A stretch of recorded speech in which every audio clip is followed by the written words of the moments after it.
Hello and welcome back to another episode of A Method to the Madness, our Breaking Bad edition.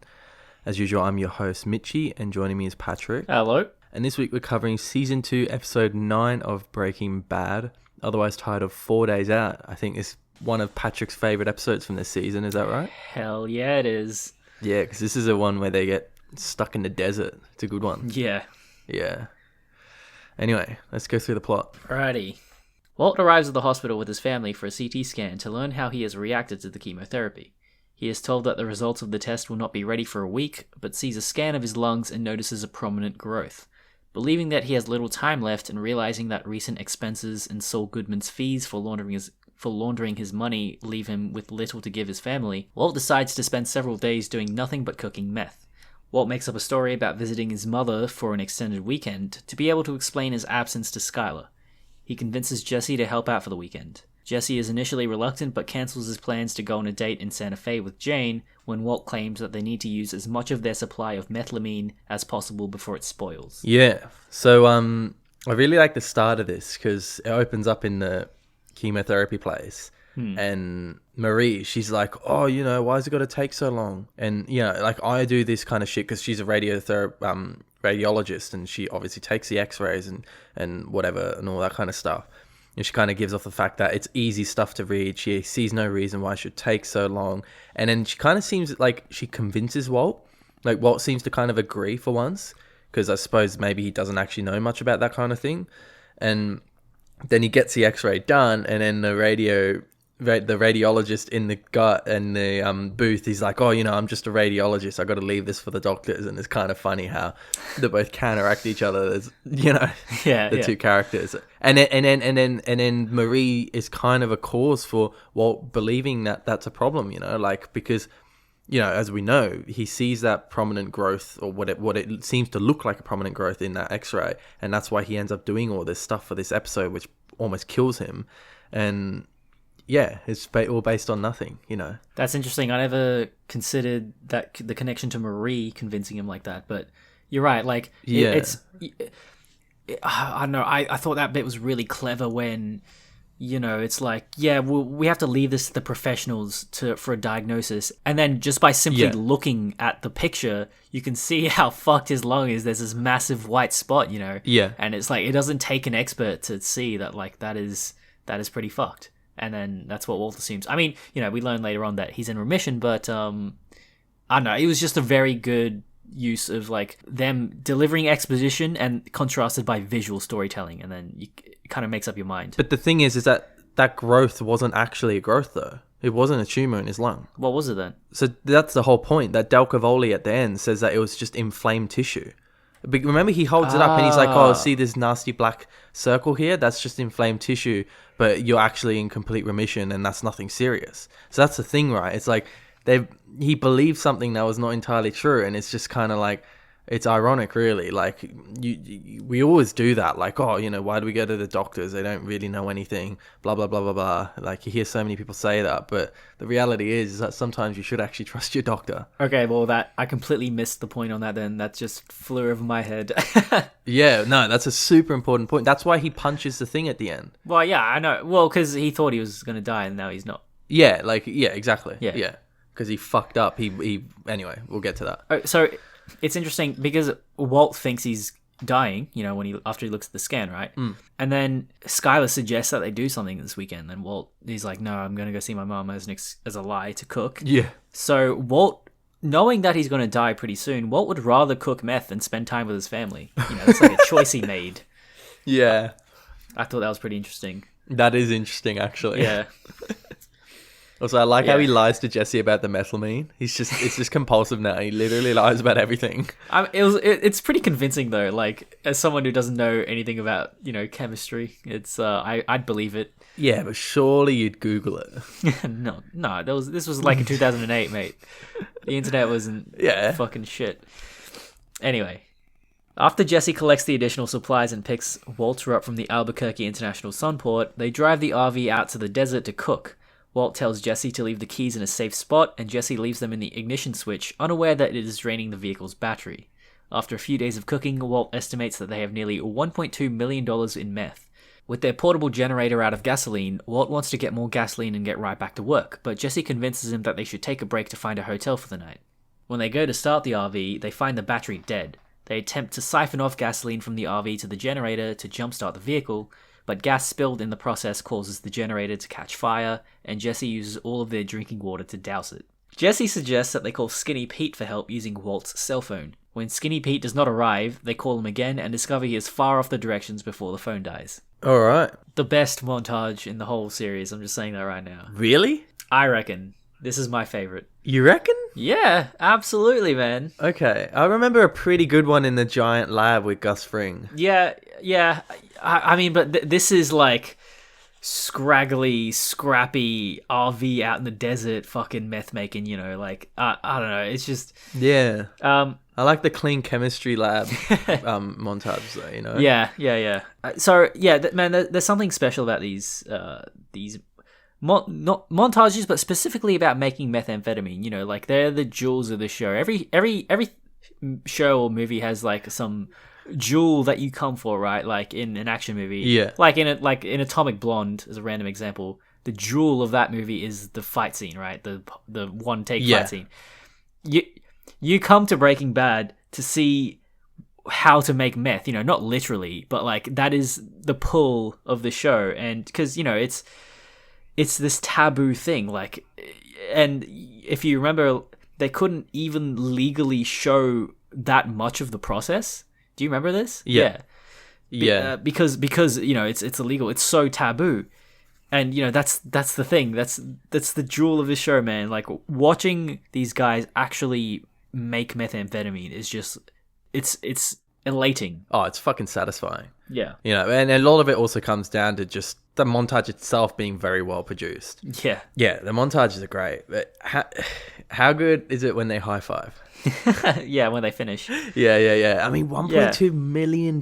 Like, fucking hell. Like, literally, it wasn't even 3 days. How many nights was it by that point? Because they were thinking of going somewhere to take a break at a hotel, and then they were going to start again. So they made already $1.2 million worth of methamphetamine in like a day or something. I think wasn't it 2 nights? It might have been 2 nights, sure. But like still, that's crazy amount of money for just 2 days of work. I mean, you're not going to get that money straight away, but like it's still a lot of fucking money. It's just crazy. Yeah. Well, it looks like they took turns sleeping and shit, so they'll probably like doing it all around the clock. Yeah. But, Yeah. Yeah, no. Yeah, but I'd happily work 48 hours straight for $1.2 million. It is an efficient way to make money, that is for sure. What do you think of the keys in the ignition? Yeah, so... Whose fault? Yeah, that's... I was thinking, like, okay, like, who can we, place the blame onto definitively? If I had to choose one or the other, I'd say Jesse, but it is kind of both their fault, because... Jesse's an idiot. You should never fucking leave your keys in the ignition. But Walt was being a real fucking asshole about it. Instead of just yelling at Jesse, going, "No, not the workstation," he could have just fucking moved the keys somewhere. Like instead of just. Yeah, but come on, like, sure, Walt was being a dick, but that doesn't mean that it's kind of his fault. It ended up in the ignition. Yeah, no, yeah. You're just sympathizing with Jesse, but he's a fucking idiot. Let's admit it. Like this episode, a big part of this is just to show how fucking stupid Jesse is. No, sure, he's a nice guy, and we've established that so far, but he's also pretty fucking dumb. He is like atrociously dumb. Yeah, no, I was about to bring that up. Like, yeah, for sure. I totally agree with you. This episode is meant to just emphasize how fucking dull Jesse is. Yeah. But as again, you're right. I do sympathize with Jesse as a fellow idiot. I make mistakes like that too. Yeah, and I would too. But like, yeah, I mean, he's a nice guy. It's just Walt's such a dick. It's kind of like when someone's that nice, but they're an idiot. It's kind of like, yeah, can't get really that angry at him. Yeah. But the thing about the generator blowing up though, Walt's the one that hooked it up, so that potentially could have short circuited it. So maybe it's Walt's fault. And he actually says that. Jesse's like, "Oh, you hooked it up wrong." And Walt almost doesn't actually say entirely no. He's kind of like, "Oh, no, that wasn't it." But, but like he almost seems like, shit, like maybe it was me that fucked it up. So, but doesn't gasoline also go in the vents or something? Yeah, true, which is Jesse's fault. That's actually a good point. He does spill it everywhere. But I thought it was like Walt hooking it up wrong caused the sparks, which ignited the gasoline. Is that not what happened? Yeah. That. Yeah. Yeah. In that case, it will be both their faults. Yeah, exactly. So, yeah. Yeah. But yeah, that's what I like, how they just keep running into problems, and they bicker a little bit, but they ultimately just like accept it, and they're like, all right, so what's the plan now? And yeah. No, they just keep moving forward is what I like about this. Yeah, to some degree, but he kind of gives up at one point. Yeah, but yeah, true. After he becomes like Moses. Yeah.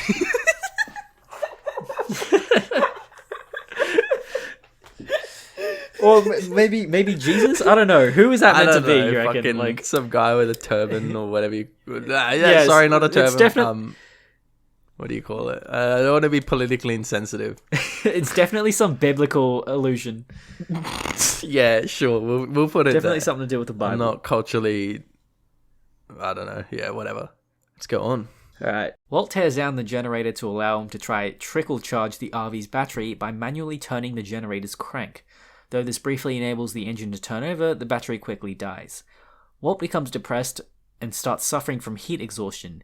Jesse realizes that Walt believes he is going to die, evidenced later when Walt coughs up blood. Walt believes he deserves to die as he has constantly lied to his family. Jesse tries to cheer Walt up from his slump, and this inspires Walt to construct their own battery from the materials they have on hand. The makeshift battery provides enough power to jumpstart the RV, and they are able to return to Albuquerque. Jesse drops Walt off at the airport, assuring Walt that if Walt dies, his family will get their share of the money. Walt and his family return to the doctor the next week and learn that Walt's cancer is in remission. The growth Walt spotted was simply inflamed tissue in his lung, and a resulting tear in his esophagus caused him to cough up blood. Walt's family is ecstatic, but Walt has a violent outburst, realizing that death will not put an end to his web of lies or his drug dealing. Alright, that last sentence is up for debate. We didn't write this plot summary, and I'm not saying I believe that, but we'll get to that. Let's talk about the trickle charging the RV battery. Yeah. Now, I'm pretty sure you can't do this, just saying. Like, can you not? I mean, it depends exactly on a lot of shit, but like, like a car has an alternator in it, and that charges your car battery when you drive quick enough. But the reason why you got to drive quick enough is that there needs to be enough like rotational power from the car moving to start charging that battery. Right. So my point is anyway that to activate the commutator, as Walt calls it, in the generator, you need to rotate it quick enough. Yeah. And I'm pretty sure that yanking it with your own fucking hand is not even close to getting that point. So it's not that it trickle charges slowly. I think it just doesn't charge at all unless it exceeds a certain like RPM on that revolution, on the cranking. Yeah. So yeah, I mean, I think it's a little bit weird. Mythbusters hasn't done a thing on this, and they usually do a lot of Breaking Bad shit because some of it is kind of like, oh, it could be real or not. But I'm pretty sure with this is kind of bullshit. Okay, interesting. And even if you could charge it, I think apparently it would take like 10 to 12 hours. Did they really crank it for that long? They seem to be going at it for a while. Yeah, but like Walt seems to have gotten up from at the crack of dawn, Yeah, true, maybe, yeah. But anyway, yeah. I think, to me, this is one of the most memorable lines from Jesse in the whole series, is when he's like trying to suggest all this shit, like, let's build all this, or we'll build like a dune buggy, or fucking and then Walt gets up and he's like, obviously got this idea and epiphany, and then Jesse's like, shit, what do you have? And he's like, you said it yourself. And he's like, oh, a robot. And he's just like, fucking hell, like, he said battery, and clearly that's the obvious thing, and no, he says robot. And then not only that, and then a bit later on when he's like, instead of saying copper, he says wire. Wire. Yeah. And then like the look of disappointment on Walt's face is just it's so good. I love how he's trying to teach him though, even though they're still in this fuck predicament where they could potentially die. Yeah. He's still like trying to teach him. It's kind of nice. It is nice. Yeah. It is nice. Yeah. Yeah.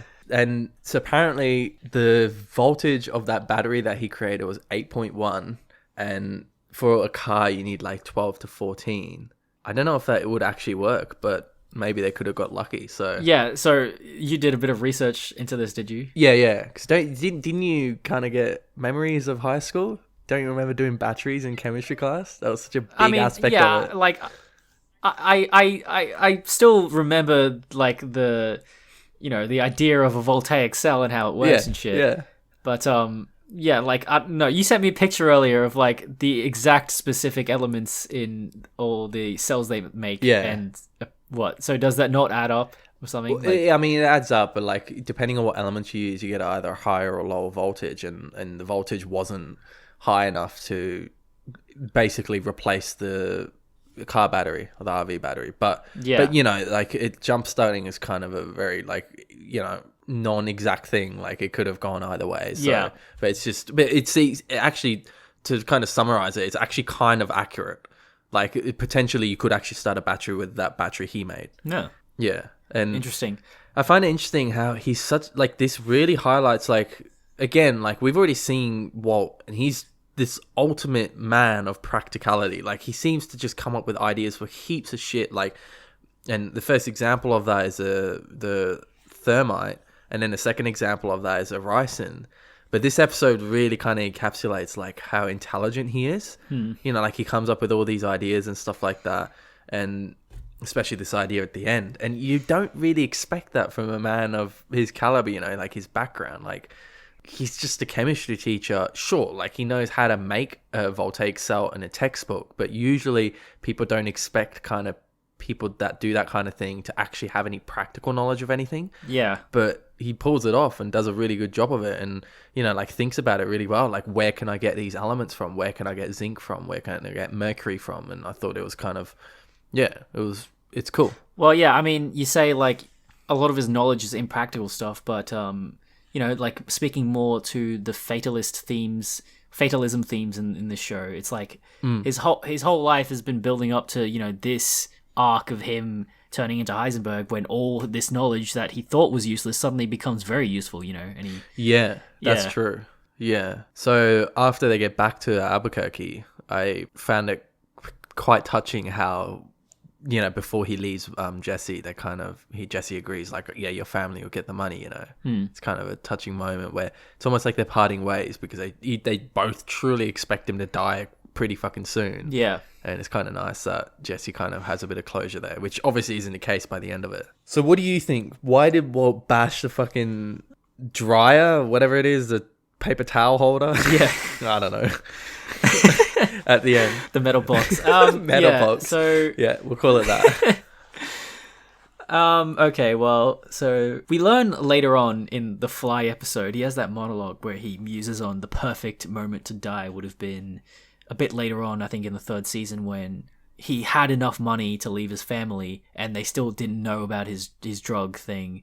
And yeah, man, I think a lot of his plans revolved around him dying pretty soon, as he says, like he wanted to leave his family with the impression that he was still, the humble family man. And then when he finds out he's going to live, it's like he has to live with being a murderer, like he has to just keep going on, which wasn't part of the plan. And then there's literally his reflection in there, and then he bashes it up, and then it becomes distorted, and then it accurately reflects his interiority. Yeah. So you think it's because he wanted to die? Yeah, absolutely. So, okay, interesting. I mean, that's also what the plot summary says. But I always interpreted it as he thought he was going to die, and then he took this big risk by going out there and almost died out in the desert because they fucked up, And then at the end of the day, his opinion of that big lump in his lung was completely wrong, and he potentially risked dying just because of his shitty opinion of what he thought was an X-ray, which was completely wrong. Okay, interesting. So, what, he was just like angry at the unfortunate circumstances? Well, yeah, I mean, wouldn't you be angry if you almost like killed yourself doing something like that? And then it turns out that the original motivation for you doing that was completely wrong. Yeah, I guess that does make sense. That's how I always interpreted it. Yeah, I honestly thought that because it comes up right after that Del Cavoli spots it out and says, like, you're in remission and the growth is gone, etc., etc., And I feel like that's a big reason. Like, they put that in for the reason, Like, I mean, obviously they needed a reason for him to not die, but at the same time, I felt like that was also a big reason. I mean, but your opinion, your interpretation of it is kind of good too. It kind of it makes Walt seem like a better person almost. My one kind of seems really selfish, like, and that's kind of what I thought of Walt, like, because it's not like he wants to die. I never kind of got the interpretation that he wants to accept his death, at least by this point in the series. He's accepting in the sense that he will die at some point in the future, but I felt like that by this episode it was much too soon, that he didn't want to die yet. That's very interesting. I honestly think that also could be it. That makes a lot of sense. Yeah, I mean, it's great, right, that we got this ambiguous, like, we see it, but we don't actually have any idea what the potential motivation for Walt punching the paper towel metal box holder on the wall in the bathroom at all. So yeah. Well, I guess, like, I don't know what makes me think of my interpretation is, like, I don't know, he punches that as if, in the heat of the moment. Yeah. And then he comes back and sees it later on in the series in, like, season 5 or something, I think. Or 4 maybe. I can't remember. But really? Yeah, like, as if, like, it was just something he did without much thought, and then later on he comes back and sees the consequence of his actions. As if, like, he intended to, like, leave this earth without any consequences arising. Yeah. Yeah, I don't know. That's the connection I made. That's pretty cool. Yeah. Yeah. Well, there you go. 2 different interpretations. Yeah. What do you think, audience? Email us at mail@amttm.com. I wish. Yeah.